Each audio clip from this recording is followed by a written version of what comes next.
Welcome to a distant future full of possibilities, where the enigmatic Florvins are humanity's alien best friends, and their gift of the quantum space drive allows starships to slip through the veiled dimension they call the strange, as they visit distant planets and stars. Come along with the astral navigators and their Florvin counterparts as they explore the galaxy and build friendships that will change the course of history. The strange is calling you.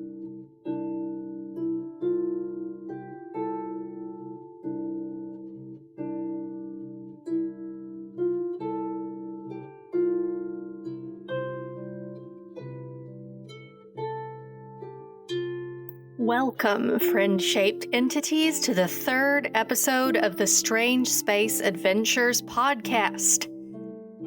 I'm Katie Silverwings, author of the award-winning series of cozy, optimistic science fiction stories this podcast brings to you each week. I'm thrilled to be here with you once again in audio form to share the tales of strange space. This week, we have 3 chapters from my debut novella, Feathered Friendship. We'll be hearing a bit more about Bernadette's life in the bird room, as well as meeting a new character who happens to be one of my favorites. Without further ado, here's this week's installment of Feathered Friendship, a Strange Space novella.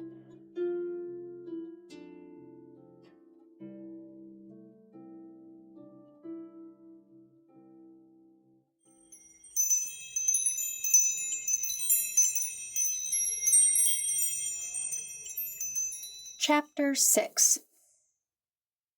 By the time most of the feathers all over her body have grown out, it is clear she is a blue and white sort of a bird. Her coloring is a bit lighter than the Kobe's smooth, featherless skin, but she still takes the similar colors as a sign that they must truly be siblings. She also comes to understand that she's been given a name. She is a Bernadette, which seems to be a very big name for such a small bird as her, but she likes it because it's hers. Mother also calls her Bernie a lot of the time, which she assumes is a sign of affection, like the way the Kobe's proper name seems to be Cobalt. The similarity of the names is another sign of siblinghood in her mind. None of the other birds are ever called something other than their proper names, after all. Therefore, as far as Bernadette is concerned, the Kobe is hers and family, just like Mother is. The other thing Bernadette learns as she grows is that she's somehow just not like the other birds who fly around in the world she knows. She understands the things the tall people say, and she wants so badly to talk to them and ask them all sorts of things, but neither her Kobe nor Mother seems to understand her chirps at all. Bernadette finds this incredibly frustrating. Her odd-looking sibling is often the one taking her out of the nest box and feeding her, now that she's not a helpless, scraggly baby anymore. Her Kobe's long sets of 4 fingers aren't as warm as Mother's 5-fingered hands are, but they're always gentle and make sure to help her with all of her pin feathers in the places where she can't reach easily. She's especially grateful for the help with the ones on top of her head. Those itch terribly when they're ready to lose the waxy sheaths keeping the fully grown feather safe. Now, Bernadette, her Kobe says, setting her into the weighing box again, Dr. S says you're going to be able to start learning to fly like the other budgies soon. Are you excited about that? Even though they don't seem to believe that she understands and wants to carry on the conversation, her Kobe does always keep a running one-sided dialogue with her. It's part of why she likes them so much. Bernadette chirps brightly in response. She's very much looking forward to having wings that work, although she's not sure how it works exactly. She's been watching the other birds carefully, though. There seems to be a scientific principle at work to keep them aloft, but she hasn't worked it out yet. She wants to be able to ask her Kobe how flying works and many other things like that, since they seem to know so much about the world. She's determined that as soon as she's able to fly, she's going to make the great trek across the open space of the world to meet the old green and yellow bird called Rico, who can make the most tall creature sounds of anyone in the flock. Ideally, she'd find a way to make Rico come to her sooner, but when he isn't accompanying Mother to the place beyond the bead curtain at the edge of the world, he never seems to fly near Bernadette's nest box. At times, she almost thinks Rico and the rest of the adult birds are making a point of avoiding coming near her. Still, it's a quest which Bernadette is eager to undertake. She wants to be able to talk to her sibling almost as much as she wants to be able to fly. "I thought so," says her Kobe. "Albert will have to go first, though, I think.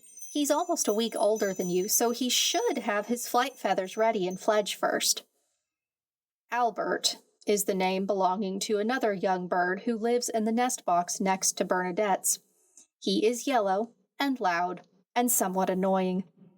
He does try to talk to her on occasion, but he's only vaguely a better conversationalist than the rest of the birds in the room. Bernadette has a burning desire now to be able to fly before Albert can, just to show the pompous little floof that she's just as good at being a bird as anyone could ask. Her Kobe finishes whatever they're doing to make the usual set of beeping sounds, then picks her up and holds her towards the nest box where Albert is sitting and staring at her. "Do you want to say hello to your brother before I put you back in your nest?" She chirps at her Kobe, meaning to say no, but they seem to misunderstand and hold her close so she and Albert can interact. "Hello, Albert, I guess." "Silly not bird, you have silly stripes." "Isn't it sillier that you don't have them, Albert?" "Very silly." "You're the silly one, Albert. I don't see why my Kobe thinks you're my brother." "They're not a bird either, silly. No wings." Bernadette musters all of her strength to hop back up onto her Kobe's hand with a pointed chirp and turn her tail feathers towards Albert. Thankfully, her Kobe seems to get the message this time. "You know, Bernadette," her Kobe says, bringing her up close and stroking her chest feathers a few times before they set her back into her own nest box, "I get the feeling sometimes that you don't like Albert." "Albert doesn't like me," she wants to say, but it still comes out as chirps that her sibling doesn't understand. The first time she was introduced to the yellow bird, he'd said that she didn't smell like a proper bird, and she therefore couldn't be a bird. There weren't really any grounds for her to want to be friends with him after that. Albert had told her that she seemed more like her Kobe than a proper bird, too, although he just kept laughing at her every time she tried to ask him to explain what that meant. This was the point where Bernadette decided that the idea of Albert having been one of her siblings at any point in time was ridiculous. If it weren't for the occasional conversations she was encouraged to have with the yellow annoyance, she would be happy to ignore the fact that he existed at all. What she wants now, more than anything, is to be able to fly and talk to the tall people and ride on her Kobe's shoulder to leave the confines of the world of birds like they do and see for herself the bigger world that must be waiting outside.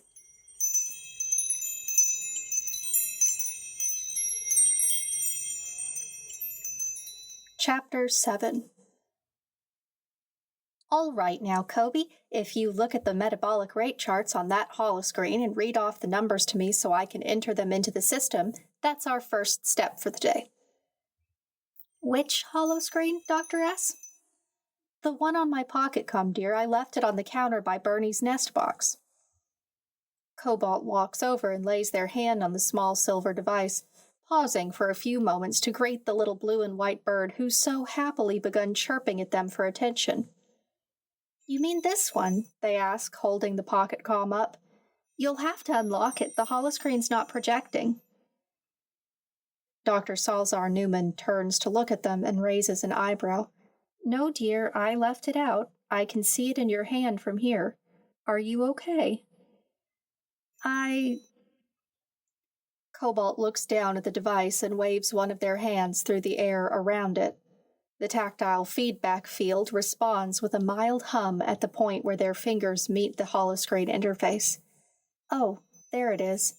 I'm sorry, Dr. S. I didn't notice.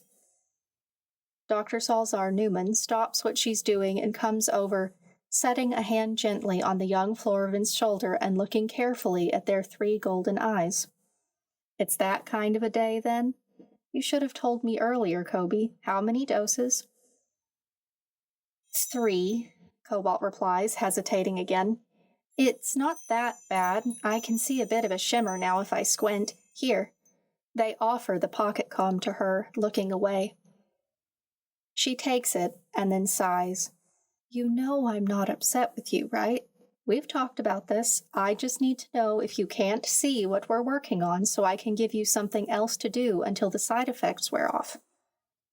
I know. It's fine, really. I honestly didn't realize that the screen was out. It's my own fault for being... Cobalt is interrupted by a loud chirping. Bernadette has, for the first time in her life, managed to get her whole body up out of the nest box and shakily perched on the side of the rim. She chirps even louder, waving her wings excitedly. Easy, Bernadette, I see you. Good job. Cobalt turns to her, whatever they were discussing all but forgotten in the excitement. They take the triumphant little bird up in their upper pair of hands and hold her out to their mentor, grinning broadly. I think she's trying to talk to us again. I wouldn't be surprised if she is. Dr. Salzar Newman chuckles and gives her young assistant a brief pat behind the ears. I think she was offended that we were both standing here and not giving her food, but this is progress. She holds out a hand and gives the small blue and white bird a pat on the head, too. Bernadette chirps happily again and waves her wings, hopping up to perch shakily on Cobalt's wrist. You know, Cobalt, once she starts flying, Bernie's going to be one of those birds who escapes all the time and gets me in trouble. I just know she is. Dr. Salzar Newman laughs again. I'll keep her out of trouble, Dr. S. Don't worry. Cobalt helps the small bird up to a comfortable place sitting on their shoulder. Bernadette is immediately distracted with the bits of silver softness that are now within reach, carefully scooting on her unsteady feet until she's half hidden under the longest portion of Cobalt's hair. You know, Kobe, I think she's imprinted on you. Birds do that too, then? Different than the way y'all do a bit, at least if Navy's been honest the times I've asked them to compare it. Bernie thinks we're her family because when she was a hatchling, I did her mother's job. Her instincts would say that the one who feeds me is my parent, you know? I see. So a little bit like us then, really. That's why I never questioned that Cerulean was my Nita when I was little, at least. Well, yes, I suppose. Dr. Salzar Newman nods. Come on, then. You can sit with me while I enter these things and keep Bernie out of trouble since she's decided to be an explorer today. And when you can see the screens again, I'll put you back to work. She smirks brightly. Unless you want to go through and clean the bird cages a second time today instead? Oh no, I don't mind waiting. Thought so.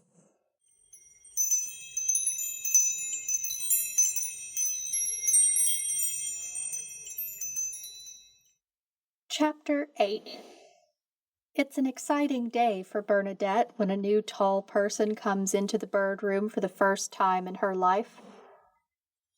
The newcomer is a slightly taller, inky blue version of her Kobe with much longer hair that's pulled away from their face in a series of intertwined braids with a shimmery piece of sheer pinkish ribbon woven in at the back. The shimmery ribbon immediately catches her attention as something she'd like to inspect more closely. Now, what did you want to show me, Meriday? The new person asks, following her Kobe in from the bigger world's beaded portal. Bernadette carefully gauges her sibling's position in space, stretches her wings, and hops off of her perch on the edge of her clear nest box. Landing securely on the cool white surface below, she excitedly hops across the table to greet them. She hasn't quite mastered flying yet, although all of her feathers have grown in. For the moment, hopping is sufficient. Her Kobe is coming over to see her first, like they always do, after all. She chirps happily when she gets close enough and her sibling reaches out with their long silver-tufted tail to offer her a new perch so they can bring her closer to their hands and pick her up. "Kobe, morning," Bernadette adds into her chirps. She still hasn't managed to go all the way across the room to talk to Rico and learn all of his vocabulary of imitated tall people sounds, but these 2 words she's got down perfectly. It helps, she thinks, that unlike the other birds, she actually knows what the sounds mean even before someone tries to teach them to her. Kobe, of course, is her sibling's name. Morning is the first part of the day and a greeting for one's flock members when they appear. So far, Bernadette is proud to have mastered a grand total of 20 words. She's doubly proud because currently, Albert can only mimic 1. Even if the yellow annoyance did manage to fly first, he can't begin to challenge her vocabulary. "Good morning to you too, Bernadette," her Kobe says, rewarding her for her efforts with a stalk of millet once she's taken her usual place on their shoulder. "This is Elder Navy. I told you about them, remember?" Bernadette tilts her head to one side and then chirps at the bigger version of her Kobe. She does her best to make the chirps come across as a "hello and I am happy to meet you person called Navy" sort of statement. She's heard her Kobe and mother talk about a person with that name before. She thinks now that this must be the person who belongs to the name. Certain of that, Bernadette focuses her eyes on them carefully as she bobs her head and tries her tall person words again. "Morning. Navy." Navy, the name of the new Kobe-like person, is now word number 21. "Very good, Bernadette." Her Kobe happily looks over to the new person. "See, Elder Navy? I told you she was smart. She's barely even learning to fly yet, and she's already started picking up words just like your kittens do." "I see, Meriday, I see." Navy nods solemnly. "She's a very nice bird. And this is what came out of that egg Airy had you carrying around in the Strange with us for weeks on end?" Bernadette isn't sure what she thinks of Navy yet. After Mother and her sibling, this is only the 3rd of the tall people she's met. She knows from her Kobe's talks with her and with Mother that there are many other tall people in the big home called Venture that lies beyond the door to the world of birds, but she's yet to get to see any of that for herself. "She is. Albert's around somewhere over there with the other budgies if you want to meet him too. He's the one who only went in with me that first time. He's not as talkative, though. I've barely gotten him to say his name." Navy shakes their head. "Aries lucky I let her get away with this experiment at all." "I don't see what's so wrong with it since we were being careful, and Bernadette doesn't seem to have suffered any ill effects." "That you can see, Meriday. I still don't like the idea of exposing anything to the strange if we don't have to." Navy sighs, shaking their head again. "I'm not looking forward to trying to explain all of this to the rest of the council the next time we meet as it is." "Yes, Elder." Her Kobe's voice shifts to something less excited. "Dr. S. said she wasn't going to do any more runs of the experiments until she's sure Bernadette and Albert will be able to pass the other tests we're setting up anyway. And for that, they have to learn the call words and signals, so it'll be a few months, really." Navy is quiet for a moment, then tilts their head to one side. "You're really interested in all of this, aren't you, Meriday?" "Yes, Elder, at least I like working with Dr. S. and the birds, too." "Birds! Bernadette is a good budgie," Bernadette chirps, trying to show off for her siblings proof of how good she's getting at repeating the phrases they and Mother want her to learn to say. "Yes, Bernadette. says her Kobe, catching just the edge of a smile. You're a good budgie. See? That's what I mean. She picked that one up in 2 days. She'll be just like Rico and never stop talking all of her adorable bird nonsense at this rate, says Navy, their tone finally softening a bit. This little bird seems to be fond of you, Meriday. Dr. S says she's taken a bird imprint on me, her Kobe responds, absently helping her with one of the few remaining pin feathers on the top of her head. But Bernadette is a good little friend either way. Navy dramatically lays one of their 4 hands over their face. You're going to end up just like Airy, letting this bird ride around on your shoulder all the time, aren't you?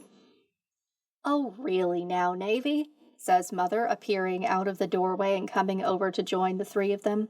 What's so odd about that? Bernie's going to be a working bird, hopefully. She'll need to be socialized to not get stressed out by the rest of the ship. Morning, Dr. S. Morning, Bernadette calls to her, bobbing her head excitedly. Bernadette is a good budgie. Yes, sweetheart, you're a very good budgie.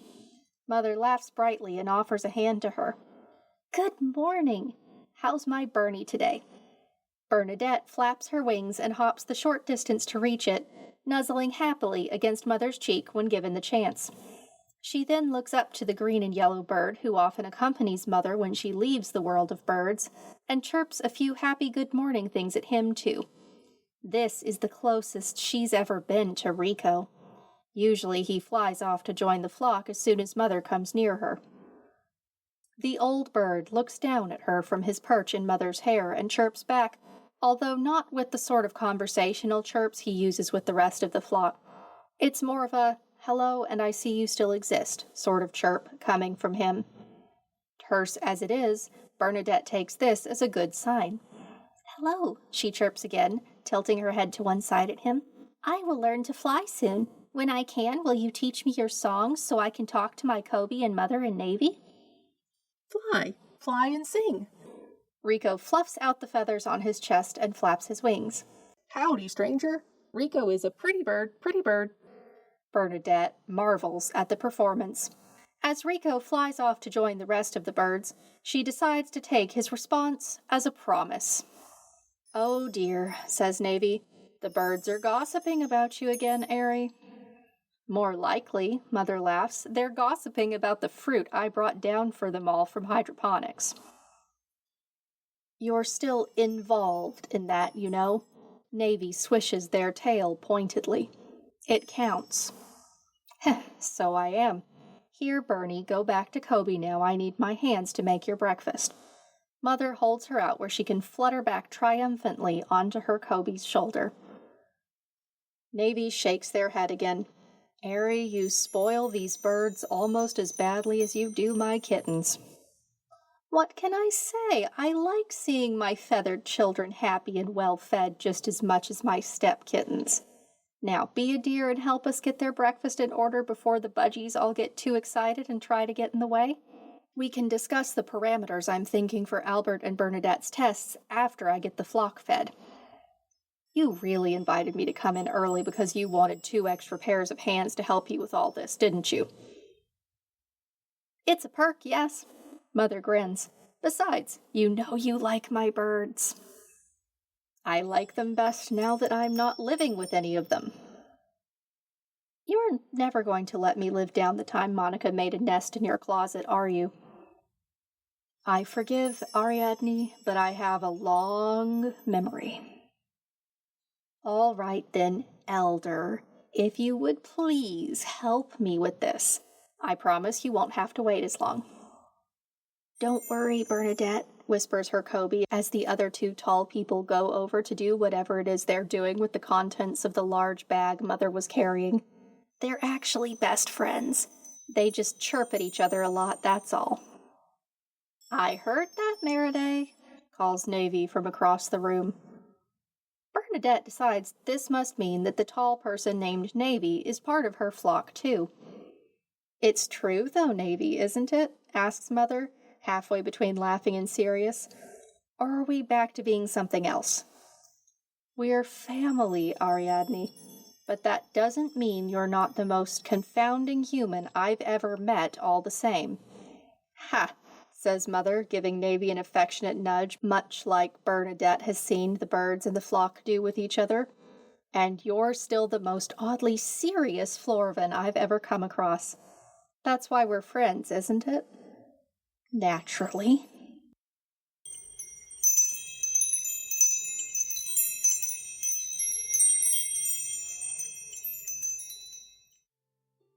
And that's where we'll leave our story for this week.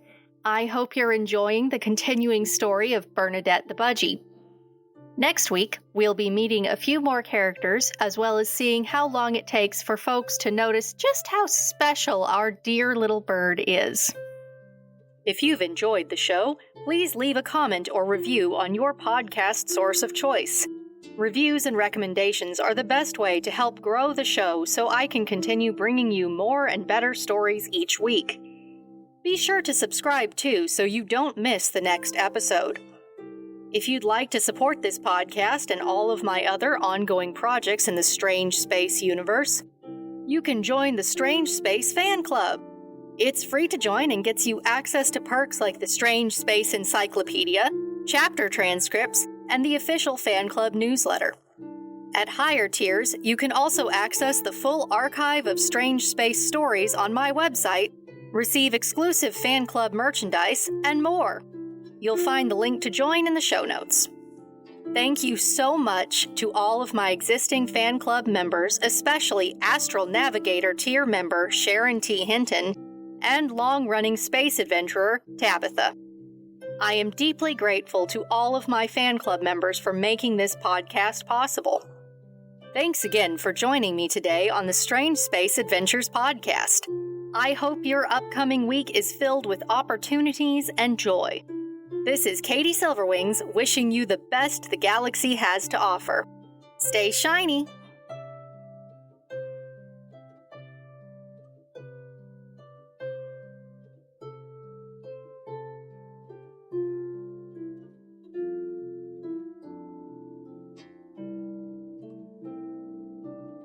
The Strange Space Adventures podcast is brought to you by Pep Talk Productions, LLC. Strange Space is a trademark of Katie Silverwings, LLC, and all content of this podcast is copyright 2025 to Katie Silverwings. For more information on Katie Silverwings, Strange Space Adventures, and this season's story, visit www.katiesilverwings.com.